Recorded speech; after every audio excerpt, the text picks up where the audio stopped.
básicamente para poder aterrizar cualquier cuestión relacionada con la cooperación internacional habrá que preguntarse qué cooperación para qué desarrollo es el que implementa o quiere implementar cualquier Estado, en este caso concretamente el gobierno colombiano. Una de las grandes dificultades que a mi juicio tienen los planes de cooperación del gobierno colombiano, en primer lugar, es que no tiene indicadores que puedan ser medibles, es decir, los planes de cooperación que tiene el gobierno de esta nación adolecen de indicadores para poder evaluar hasta qué punto se han logrado los resultados que se pretendían alcanzar. Esa sería la primera cuestión que yo creo que es importante hacer mención con relación al tema de... La siguiente cuestión, además, tiene que ver con el hecho de que habitualmente la cooperación internacional que ha hecho el gobierno colombiano no está tampoco muy disociada o no está muy clarificada en dos partes. Por un lado, qué es lo que recibe realmente en términos de ayuda oficial al desarrollo de otros países para implementar dentro del Estado colombiano y qué es lo que él aporta, el gobierno colombiano, hacia el exterior. Hay una mezcla, digamos, que es difícil a veces de disociar.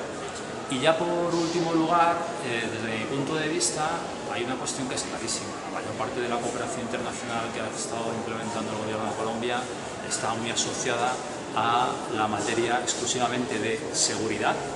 que es una cuestión que sale totalmente fuera de los anclajes del desarrollo, entendido como más allá de crecimiento económico, sino entendido con otras esferas, componentes, digamos, de enfoque de derechos humanos,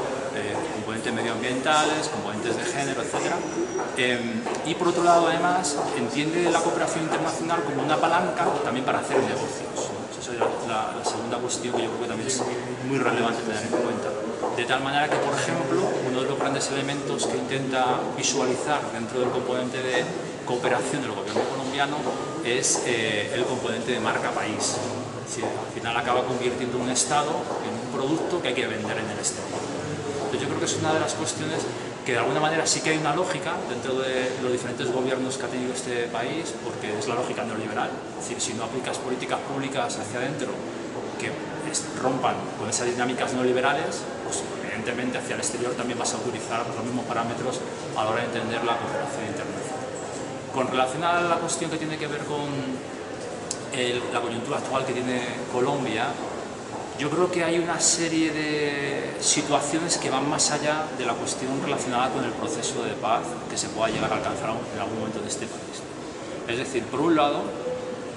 Colombia no deja de estar en una región y esa región tiene una serie de procesos que podríamos evaluar en otros sentidos si se han alcanzado las metas que estaban previstas. Me refiero al proceso de integración política y económica, pertenece a la UNASUR, tiene una serie de tratados de libre comercio con otros países, fundamentalmente del capitalismo avanzado. Entonces, la política de cooperación no se va a disociar jamás de eso, más allá de que la coyuntura que tenga que ver con el proceso.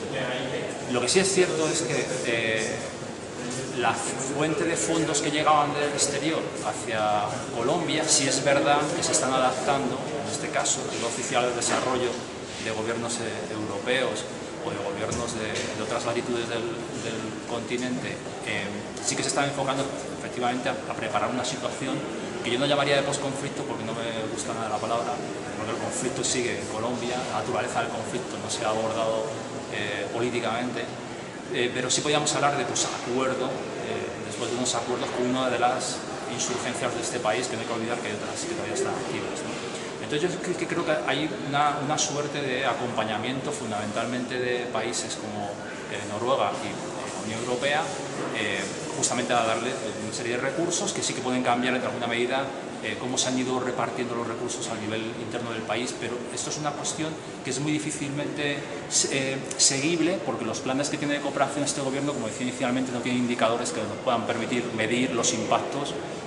reales y los resultados reales a medio plazo.